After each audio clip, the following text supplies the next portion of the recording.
Let's just take you now live to Daniel Levy, president of the US Middle East Project, founded by the Council on Foreign Relations. He's also a former Israeli negotiator with the Palestinians under multiple Israeli prime ministers. Daniel, very good to see you. These are very strong comments made by Antony Blinken. In fact, the strongest criticism, really, we've seen yet.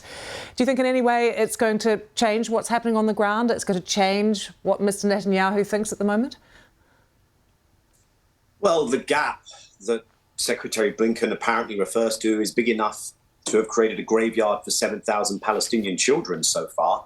The carefully chosen words, I don't think, are going to impress, whether it's Palestinians, whether it's the rest of the world that is watching in real time rank American and Western hypocrisy.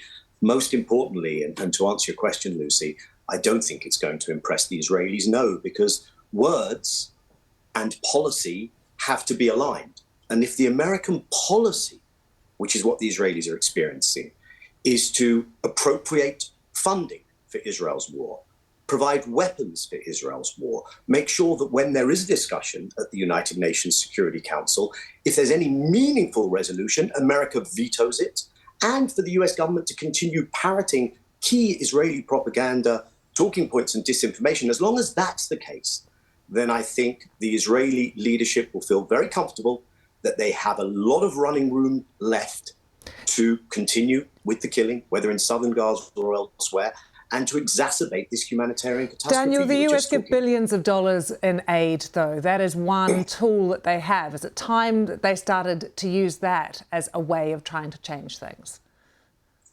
No, I think the time was after 100 children, 1,000 children, 2,000 children. It's well past time that they should use that. They have been conspicuously unwilling to deploy that leverage. And I do not think things will really change until whatever effort they are making in private is matched by what Israel will actually have to pay attention to, which is a willingness to change the policy.